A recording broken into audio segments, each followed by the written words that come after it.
I just wanted to thank everybody who's coming today for joining today's webinar on getting published in journals, and we're very grateful to Sam Bowes, editor at KARGER Publishers, and Alison Hope, regional manager at KARGER, for creating what promises to be a very useful session for Frimley Health. So now, if I can just hand over to you, thank you very much. Fantastic. Well, thank you very much for the opportunity, Susie. So my name is Alison Hope. I'm your dedicated point of contact at KARGER Publishers. So if you have any questions regarding our books, our journals, or any of our resources, please do feel free to get in contact, or also via the library. Now, if you're not familiar with KARGER Publishers, well, we've published the Fast Facts ebook series, which is currently available in the library. Now, this is a collection of 190 ebooks. These are all short form, plain language explainers of common and maybe not so common conditions. In addition to the Fast Fact books, we also publish peer-reviewed journals, and this is something that we've been doing since 1890. So we know a thing or two about how to get published in journals, and that's really something that we're going to be exploring today with my colleague Sam. We cover subject areas in a very wide range of subject areas, including, but by no means exclusively, cardiology, dermatology, gastroenterology, nephrology, and psychology, plus many, many others. We also have quite a robust open access policy, and we have different options for you to get published. But it is that emphasis on getting published that we're going to be looking at today. And so at this point, I'm going to hand over to my colleague, Sam. Over to you. Oh, thanks very much, Alison, and thank you, Susie, as well, for having us here today. And thank you to everyone for joining. I hope this is going to be a useful session, either if you're new to publishing your work or if you've had a little bit of experience publishing previously. And hopefully we'll have a few tips for you to try and help improve your chances of having your work successfully published in research journals.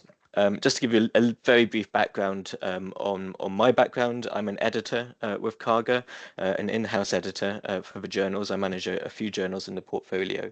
But I also come from an academic background as well, so I have experiences both from the author side of publishing as well as sort of from the internal editorial side.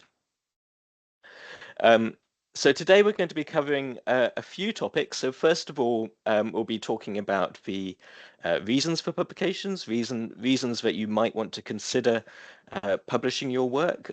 We, of course, understand that a lot of us are under a lot of time pressures, and sometimes publishing our work is not necessarily high on our list of priorities. But I'll be running through a few reasons, and we can brainstorm some ideas as well as to why it might be a good idea to publish your work.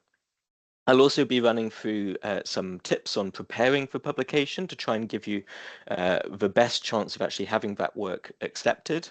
And in addition, I'll be going through an overview of the publication process. So effectively, what happens to your manuscripts once you've submitted them to a publisher such as KARGER.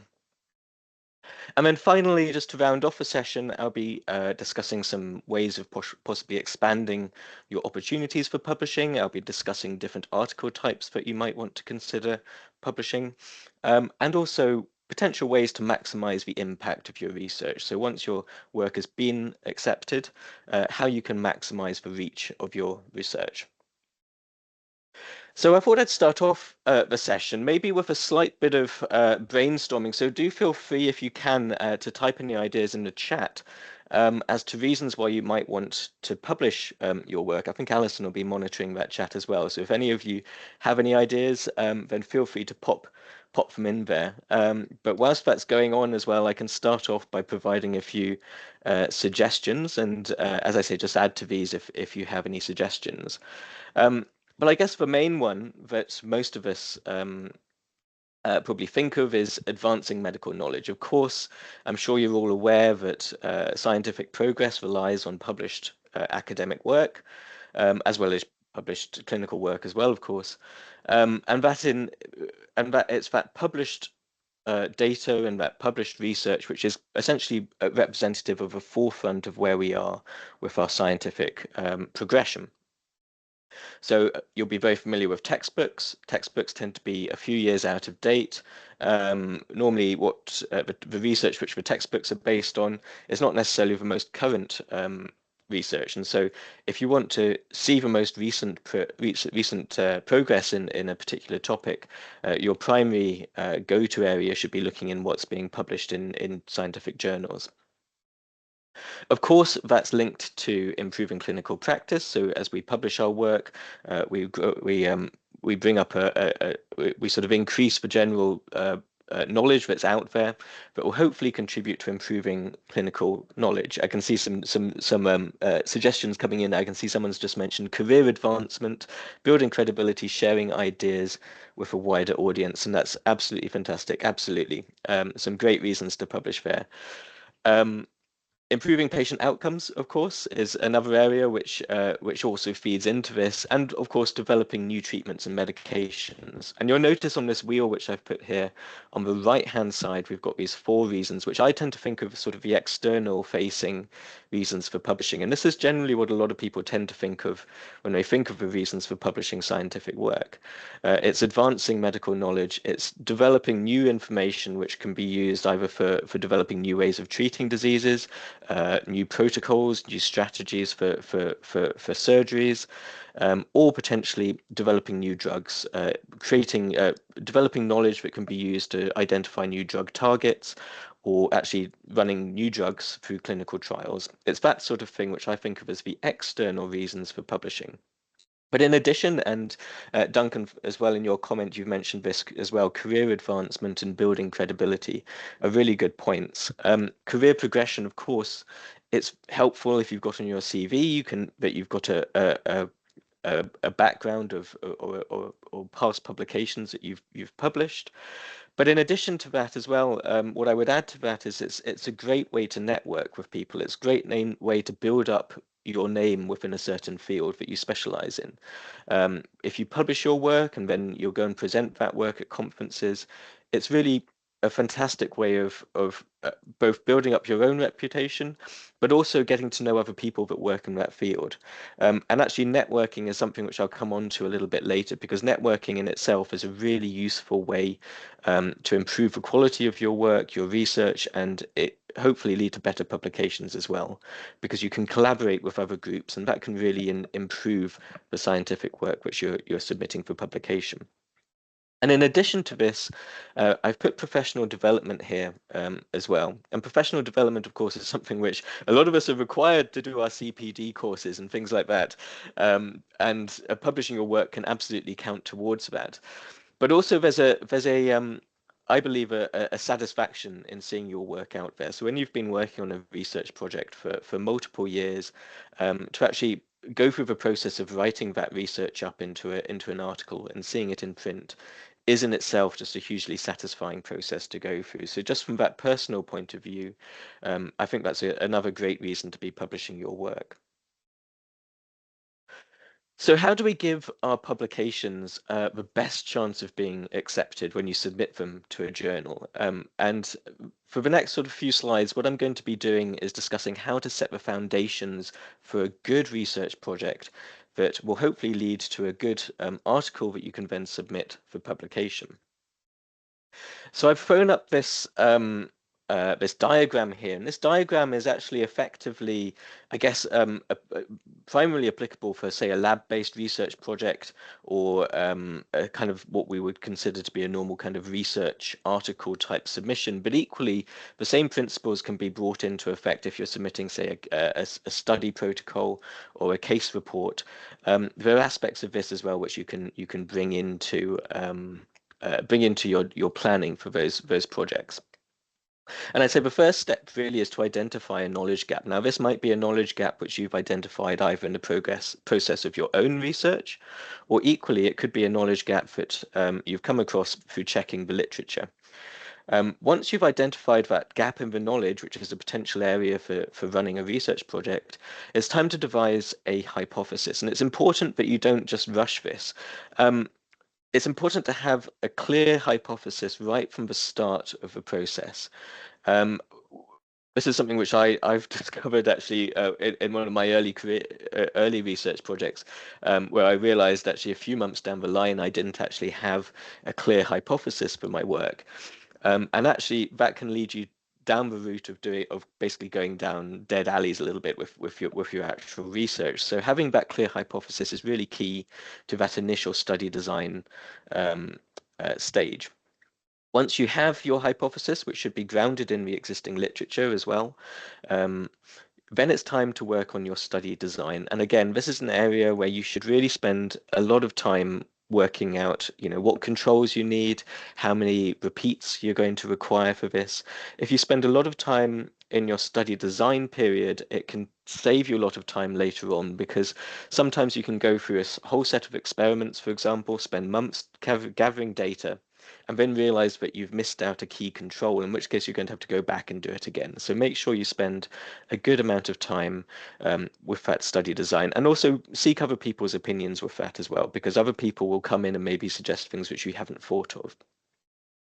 Once you've got that study design locked, it's time to move on to your data collection and interpretation and analysis. And you'll notice I've put some circular arrows here. And this is because this actually quite often ends up going round in loops. And this is actually a good and productive process. So you'll go into your lab, or you'll start your clinical study, whatever the project is that you're working on. You'll gather the data, and then once you've got some of that data, it's time to analyze it, run some statistics on it, and interpret what that data is showing. And usually what will happen is this will throw up some additional ideas which maybe you haven't thought about. It may throw up an additional sort of aspect of your research which might require some additional experiments. So you might have to go back and do some more data collection. Once you've got been through this, and you might have been through several circles of this process, hopefully what you'll have is a good set of data. And so I could just hear someone, if you wouldn't mind muting your mic, if that's okay. Thanks. So once you've got that, oh, I think it's still going. Yeah, great. Thanks so much. Yeah, so once you've got your data, you've analyzed some data, you've got hopefully a good selection of graphs, and you've shown something significant in terms of your hypothesis, then it's time to work on your data presentation. Now, this normally involves drawing up some graphs, and what I would recommend at this stage is that you have essentially, you can build up the figures that are going to form your article first, and that would normally be the first stage of putting together your article, because that set of figures will effectively create the narrative that you're going to tell in your article. So you'll have normally the first figure, which will be representative of the first stage of trying to address your hypothesis, and then you can say, oh, well, this is significant, so this has led on to this next set of experiments. Then your second figure will be an additional set of experiments which reinforce what you found in your first set in the first figure. And then you might find that actually, in order to really demonstrate that in a greater degree, you'll do an extra set of experiments, maybe testing the same thing but using a different technique, which further reinforce that you're supporting your hypothesis. And then once you've got your figures for your manuscript laid out effectively as they would be in your manuscript, then it's the time to start writing the article. And this can be a collaborative process, or one person can take the lead on it if you prefer. But eventually, hopefully what you'll have is you'll have your article written out. I mean, you can share that with all of your co-authors. And then once you've had everyone's feedback on the article, hopefully you'll have something that's ready to submit. So just a few very brief practical tips on how to make sure that your article is as good as possible before you get to that submission stage. The first thing, as I mentioned, is having a testable hypothesis. This should be well grounded in the published literature. You should ensure that you present a clear and logical process in your article. So as I mentioned, those figures, it's nice to have those figures laid out before you actually start writing, because that'll give you the idea of the flow of your article and how that narrative proceeds through the paper. Experimental design. make sure you've spent a good amount of time on this. Make sure you have all of your suitable controls and that there's a sufficient statistical power. It might be a good idea to demonstrate some power analysis in your paper as well, just to demonstrate that you have the right number of repeats. These are reasons which I'll come on to later as well in this talk as to why your paper might be rejected. So make sure that you have a demonstration that you have all of those suitable controls in there.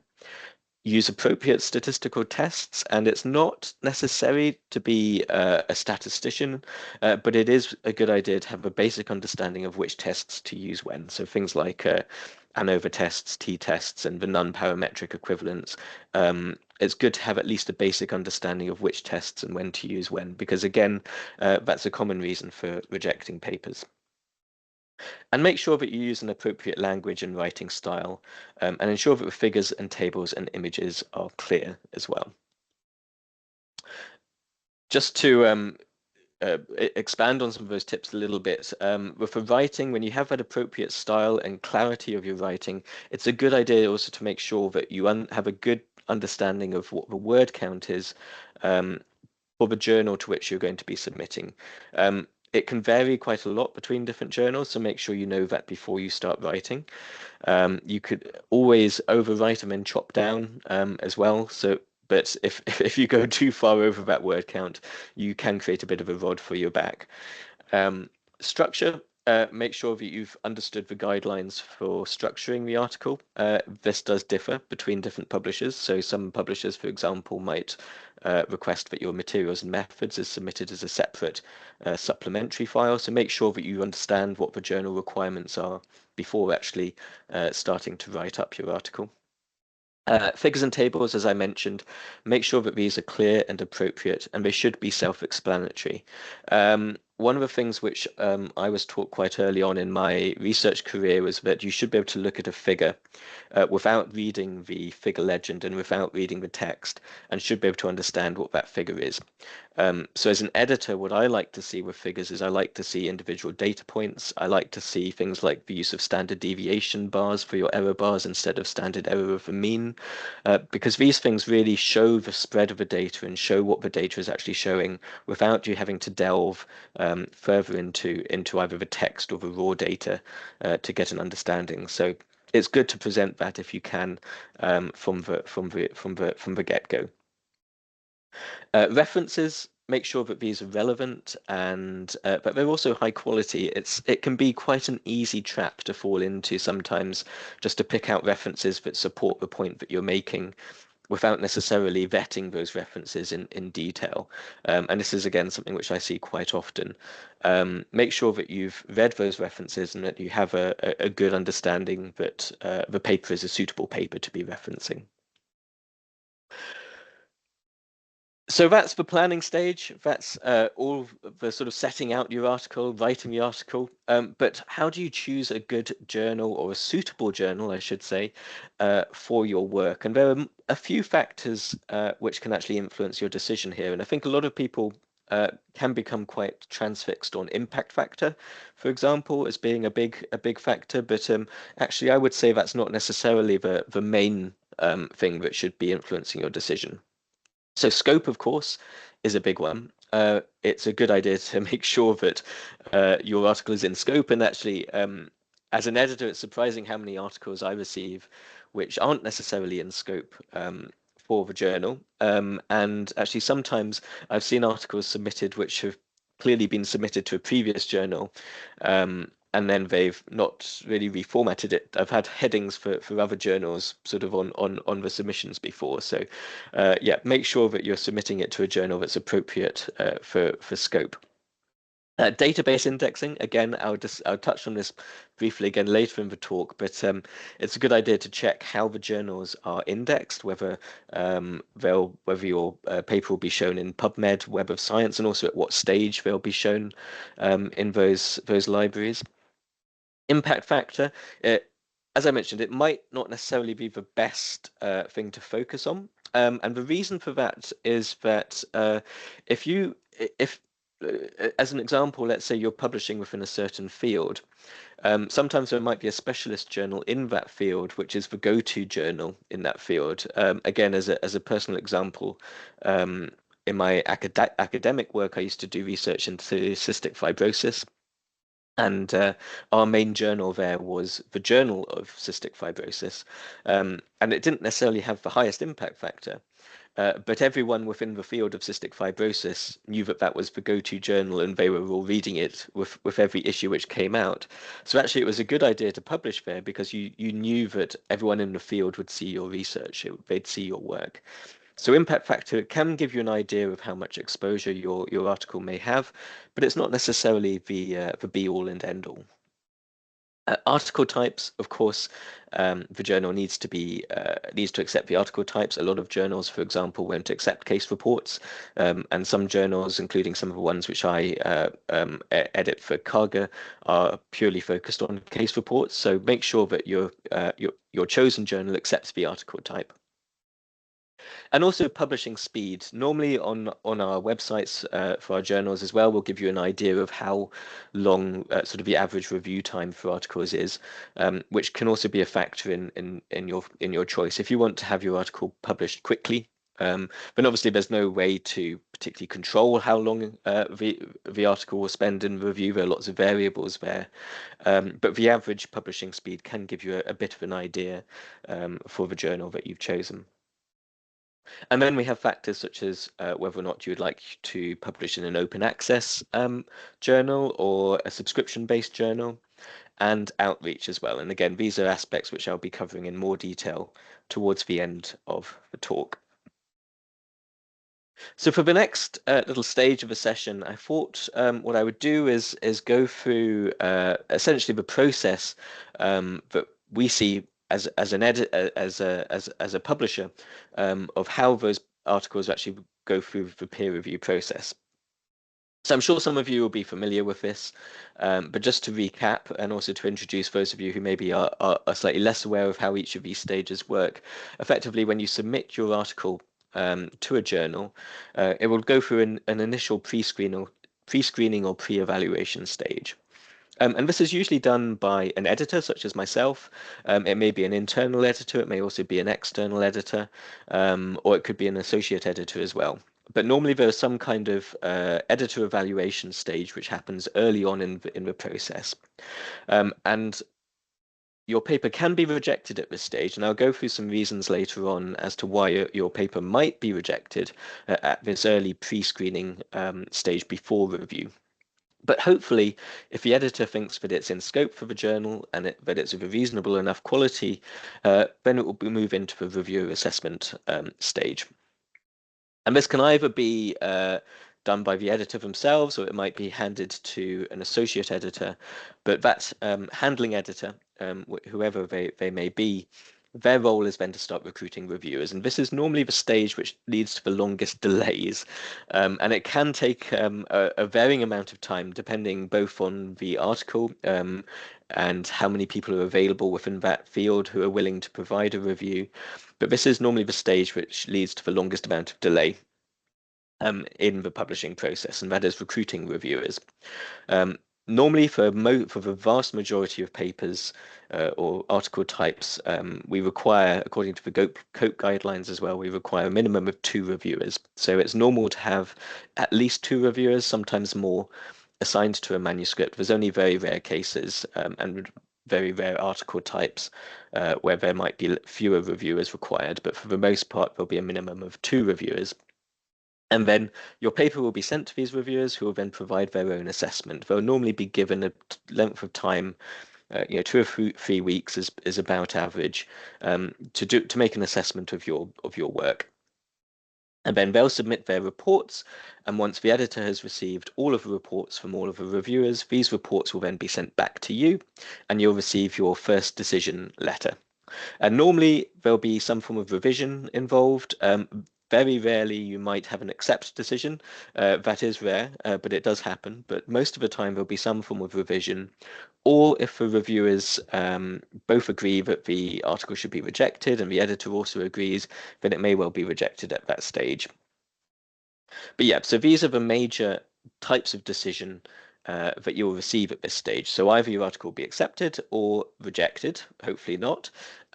But normally the vast majority of cases, you'll have some form of revisions, and these can be minor revisions. So this is normally, it might be some simple changes in the text. It might be that the reviewer might want you to discuss something extra, or there might be some issues with the figures that need revision. But actually, probably more common would be major revisions, and this is where, for example, additional experiments might be required. If it's a review article, then they might need you to cover in far more depth about a particular topic. But actually, I'd say most decisions tend to fall into that major revisions bracket. So how do you go about making revisions and dealing with the reviewer feedback? And I do appreciate as well, also having been on both sides of the coin, as it were, but sometimes it can be a little disheartening when you get that first initial decision email back, especially if it says major revisions and you see this big long list of requests from the reviewers, and sometimes it can feel slightly unreasonable requests from the reviewers. But the thing to remember, I think, and this is what I would sort of say as an encouraging thing, is that if you have either a major or a minor, definitely with a minor, but certainly if you have a major revisions decision, that is actually an indication that the reviewers are willing to consider your article for publication. It's just that you need to satisfy some points from them beforehand. So I wouldn't be discouraged if you have a major revisions decision and you see all these sort of big requests that reviewers have requested from you. So when providing your response, the most important thing is to provide a point-by-point response to all of those comments. And like I say, the fact that they've given you a major revisions decision implies that they're potentially willing to consider your article, provided that you can satisfy their comments. So make sure that you provide enough detail in your responses to them. And effectively, what you should be trying to do is to demonstrate to the reviewers for each of those points that you've taken their feedback on board, you've understood it, and as a result of that, you've made a change to your manuscript, and that change can either be some additional data, it could be citing some research that backs up the point that you're trying to make, or even just adding a little bit of discussion or adding some limitations. But what I would try and encourage you to do is to always try and provide some form of action which results in a change in your paper in response to each of those comments, even if you disagree with the reviewer's comments, because if you've at least shown the reviewer that you've taken their comments on board and made a change to your paper, that's often sufficient for them to agree with you on that point. So it might be that they've raised the point and you disagree, or you think they've misunderstood. If you can go back to them and say, well, we appreciate your feedback, we've taken that on board, and as a result of that, we've looked at the literature and actually we've seen this paper published and this paper published which actually disagree with your point, but we've put this change in the manuscript and we've cited these papers. Often that'll be enough for the reviewer to say, okay, fine, I disagree, but I can see they've taken it on board, and there's always differences in opinion, so I'm willing to accept their response. So I would always encourage you to address each of those reviewers' comments. The other thing I would say is make sure that you make life as easy for the reviewers as possible. So that includes keep putting line numbers in your response, highlighting track changes in your revised manuscript, and being polite and professional. Just make their life easier, because if you can keep them as happy as possible, you stand a better chance of convincing them that actually your paper does warrant being accepted.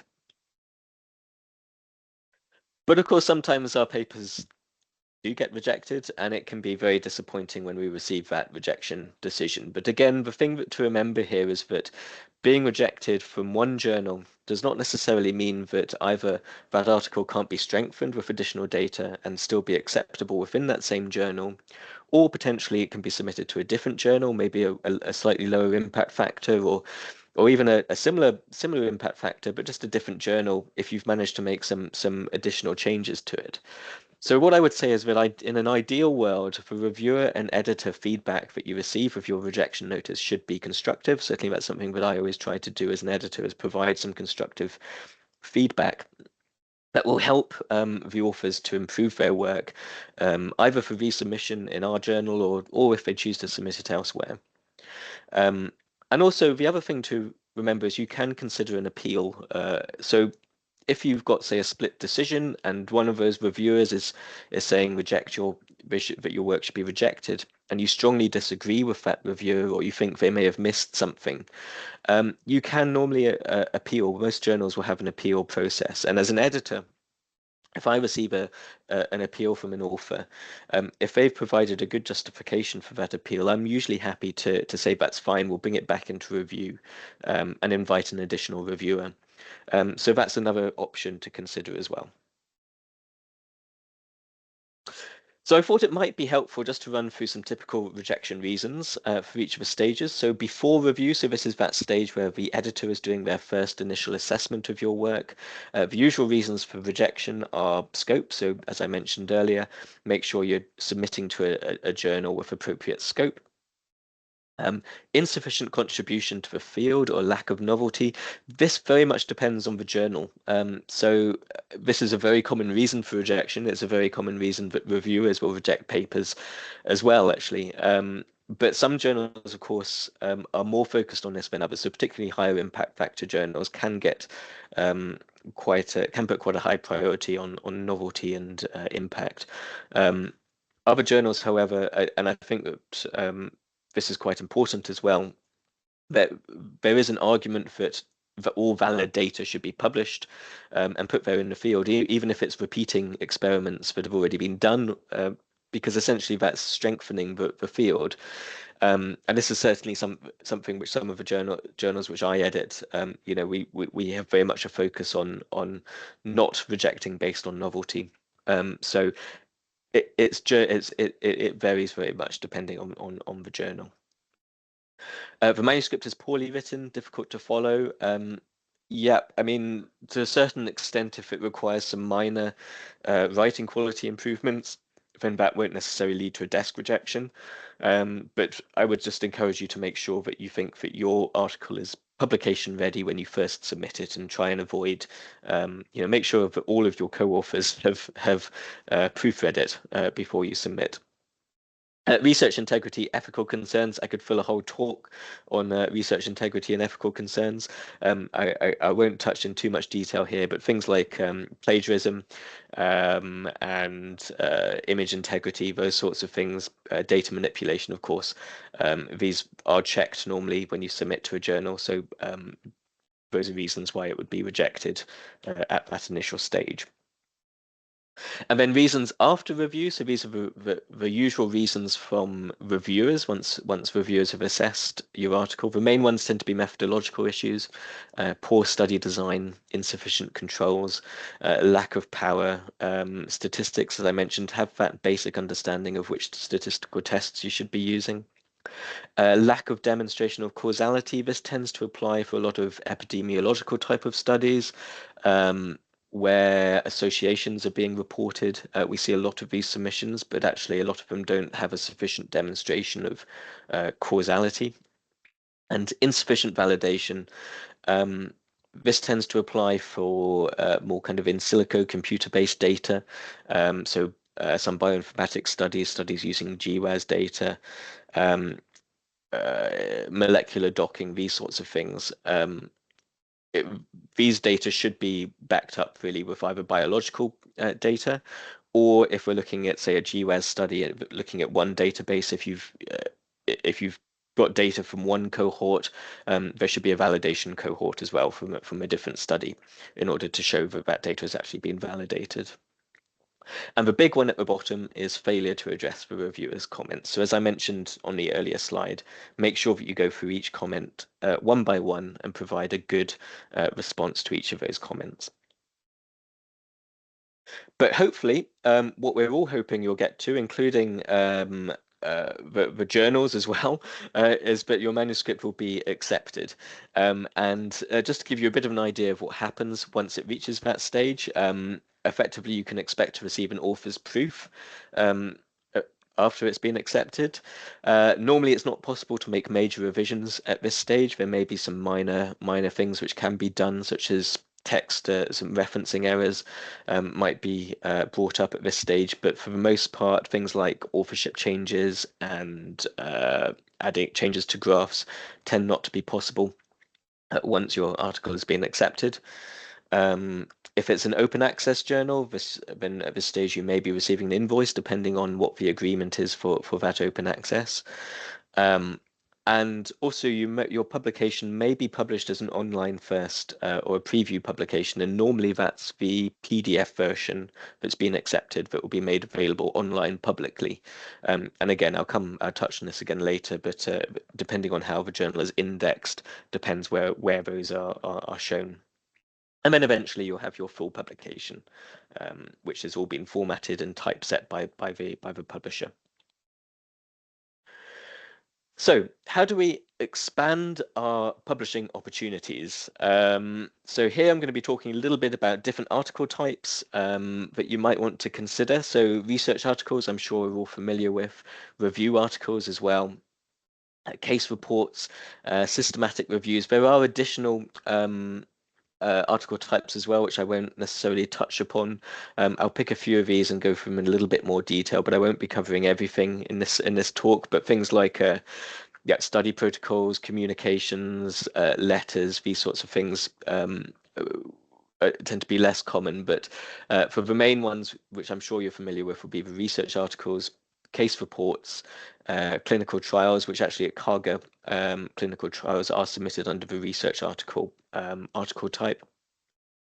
And then study protocols and registered reports. Registered reports are something which you may be less familiar with, but I'll be covering that as well.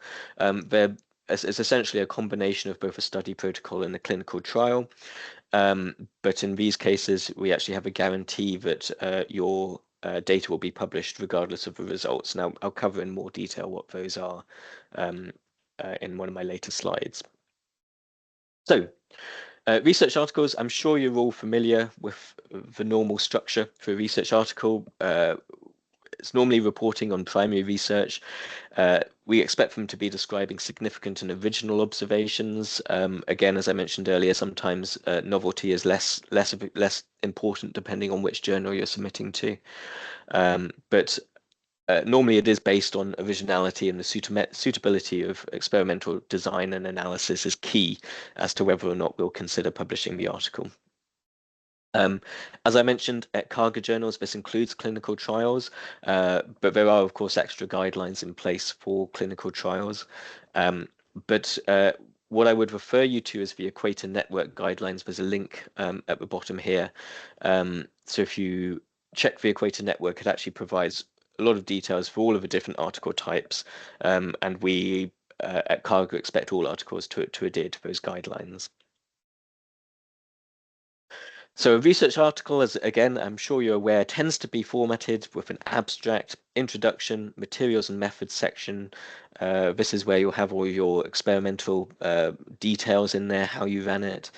Your results should be basically just a presentation of your data in written form, effectively.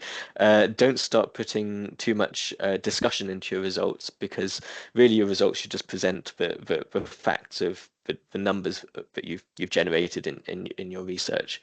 And then you have your discussion, which will also normally include a limitation section as well. And then a conclusion at the end, just one or two paragraphs just to sum up your article. And yes, I'm sure you're all very familiar with that. And then clinical trials as well.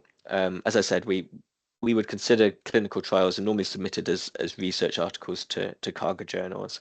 But we do have specific requirements. In particular, we require that you submit a consort checklist.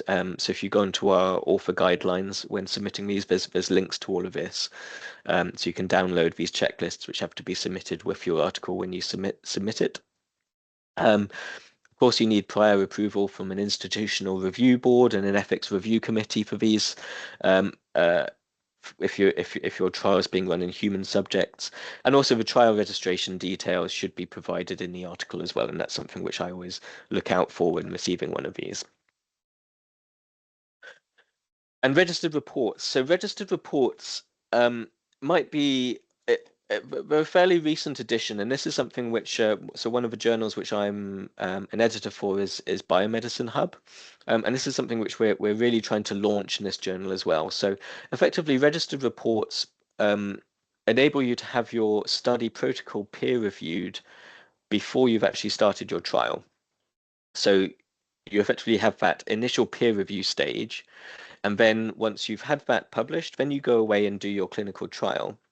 And what we do with the registered reports is we guarantee that, as provided you adhere to the initial information that you set out in your study protocol, you have a guarantee that regardless of whether or not your trial has a positive or a negative outcome, the results will be published in our journal. Of course, you can publish those results in a different journal. If, say, you've got amazing results and you want to publish them in a different journal, you decide that actually that data should be published elsewhere, you can do that. But what we do is we guarantee that even if you don't have results, we will publish those results. And the reason for this is because it's important for transparency, and it's important, I think, to publish negative results. Biomedicine Hub is a journal that we have at KARGER, which actually actively encourages the publication of negative results, because this is useful for other researchers as well. And here's just a few things which I've taken off from the website for the Centre of Open Science, who have more additional information on this format for registered reports. And as you can see, these quotes here, registered reports eliminate the bias against negative results in publishing because the results are not known at the time of review. So absolutely, it essentially means that reviewers are don't have that incentive just to accept it based on how impactful the results are. And similarly, because the study is accepted in advance, the incentives for the authors change from producing the most beautiful story to the most accurate one. And these are really good reasons, I think, for encouraging this sort of format. I'll just talk about case reports briefly. This might be something which some of you would be interested in doing. I'm potentially a little bit biased when it comes to case reports because I'm the editor of two case reports journals. One is case reports in gastroenterology and also case reports in dermatology. But we have a lot of these dedicated case reports journal titles at KARGER. I think case reports are great because they provide an invaluable resource to clinicians on either rare presentations of particular diseases or unique methods of treatment for a particular instance. And I think these create a really good resource for that. And so I would highly encourage people to publish case reports if you have unique instances which you think would be beneficial to clinicians.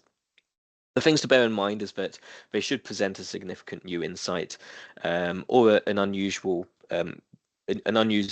case presentation, or they can provide a new perspective on a recognized clinical scenario or present an entirely new clinical condition.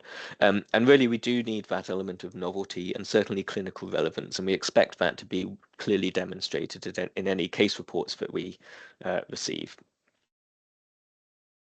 So in terms of presenting case reports, they tend to be fairly short articles, but you should provide a summary and background to specific problems addressed and the clinical significance in the introduction. What is if this is something which is really common, then there's no need to be publishing a case report. So we expect there to be a demonstration in that introduction as to why this is worth publishing. The case report, case presentation section should then include a detailed medical history, background on the case, the patient's sort of demographics, what has led them to present with this disease in the first instance, how diagnosis was performed, what variables were evaluated. If you have any data to support that as well, then that's always nice to see in a case report. It's really nice to have figures in there, if you can, whether that's surgical figures or diagnostic imaging. That's all great stuff to put into the case report. And there should be ideally some follow-up, what happened afterwards. If a patient died, then that should be reported. If they recovered, how long were they recovered from? How long did they stay symptom-free for? All of these sort of bits of information should be provided in this section. And then finally, in your discussion and conclusion section, you should mention the implications and the significance and the novelty of the case presented, and whether your data support or contradict previous studies. A few sort of essential requirements that we expect for all case reports submitted to us. So, of course, we need ethical approval. an ethics statement will be needed. Patient consent is always required, so that needs to be written informed consent from the patient themselves. If a patient unfortunately is deceased, then a relative needs to provide that consent. And then similarly, if they're a minor as well, then their parent or guardian needs to provide consent. And then we expect a care checklist to be submitted as well. And I've shown an example here of one of these. And quite often I see these being filled in where someone's just ticked every line because it's probably the last thing they thought about doing before submission, and they've just ticked every line, including ones which don't apply. And that is a bit of a bugbear of mine as an editor, receiving care checklists which haven't been correctly filled in. So I'd encourage you to put actual line numbers on these care checklists, and if there's a line which doesn't apply, that's fine. Just put not applicable for those. Maximizing the impact of your research. So you've had your article accepted. How do we ensure that it gets to be viewed by as many people as possible? So one thing which I mentioned earlier on is database indexing. And this is something which is useful to understand before you actually make your journal choice. So for example, some journals will be PMC indexed and some will be Medline indexed. This effectively determines at what stage your manuscript is first listed on places like Web of Science and PubMed. So for PMC index journals, when you've had that initial acceptance, your early access version is published. So this is effectively the initial preview version, the PDF, which was submitted when your paper was accepted, and not the reformatted version, the final formatted version. This is made available online for Web of Science initially for PMC index journals, but not for PubMed. Whereas Medline index journals, that version will appear on both Web of Science and PubMed. So that can be better if you want to reach a wider audience at the earliest stage. But for either option, you should receive a DOI, and with this early access as well is really useful because you'll have a DOI for your paper, which will remain the same then once your final article is published as well. And this can be really useful if, for example, you're applying for grant funding and you want to demonstrate that you've published some work. A lot of the time, they will require some kind of DOI in there as well. Another thing which I should mention here, which you might want to consider, is preprints. So most journals are very happy for you to preprint your work. And again, that can be a good way of having your work published, or it's not peer reviewed if you're publishing it as a preprint, but it does make your articles available, your research available, for receiving feedback from other researchers. And also, again, for things like grant applications, sometimes it can be helpful to have a preprint of your work out there. So places like bioRxiv, medRxiv, and Red Square are preprint servers that you might want to consider for that. And that normally also doesn't, just as a side point, that most journals, including ourselves, are very happy for articles to be pre-printed before they're submitted. Just a quick note on open access. So at KARGER, a lot of our journals are open access. Not all of them. Some of them have a hybrid model, and some of them are subscription. But quite a few of our journals are moving over to being open access. The benefits of open access, of course, are that your research can be read by anyone, regardless of whether they're affiliated with an institution or general public. They can all access your research. So that's one of the big benefits of having your paper made open access. A lot of funding bodies as well actually now require you to publish open access. So that's something worth checking. But also, effectively, the idea behind open access is that it means that the research isn't being put behind paywalls. So it means that anyone could go and access this work. You'll still retain copyright for your work when publishing in an open access journal. Of course, it's still going through a peer review, and it's still held. The open access journals are normally held to the same rigorous ethical and quality standards as well. There are different types of open access models out there, just to make you aware as well. So gold open access, normally this is where there's some form of article processing charge. This can be funded either for your grant, but just to make you aware, there is normally a charge associated with this. It might be that institutions have relationships with the publisher as well. Certainly at KARGER, a lot of our journals have agreements in place with institutions that mean that the cost of publication is already covered. So that's worth checking as well. Then we also have a hybrid model where you can, depending on the journal, if it's a hybrid journal, you can choose it to either have it published open access or not. So it can still go behind the subscription model if you prefer. We also have platinum and diamond models. So again, similar to what I was mentioning earlier about having agreements with institutions. These are models where effectively a society may well be sponsoring the journal, and actually with these journals, there's no cost to the author incurred at all. And then finally, the green model, where there's an embargo initially put on the article, and then eventually, maybe later down the line, it then becomes open access. Another thing to consider for extending the reach of your work are things such as graphical abstracts, webinars, blogs, podcasts. These are all things that we offer at KARGER journals, but these can be ways to really improve the exposure of your work. So graphical abstracts tend to be essentially like a PowerPoint slide, which accompanies your abstract. So it gives people a visual representation of your article without them having to read the whole thing. Webinars, again, some publishers will support you in producing webinars that accompany your work, and blogs and podcasts. So at KARGER, we have, if you wanted to visit our waiting room page on our website, effectively we run or we can help produce blog articles and podcasts as well, discussing your work after it's been accepted for publication. And this can be a great way of having your work reach a wider audience. And then, of course, plain language summaries as well, which is normally a requirement these days as well, where you have a plain language summary which is understandable by someone who's not an academic or isn't based in your field. And then just for the final couple of slides of the presentation as well, before we move on to questions, I wanted to run through some ways that you can help actually help in the readership of your articles by grouping them in a thematic context. So at KARGER, we have a couple of models for this. First of all is calls for paper.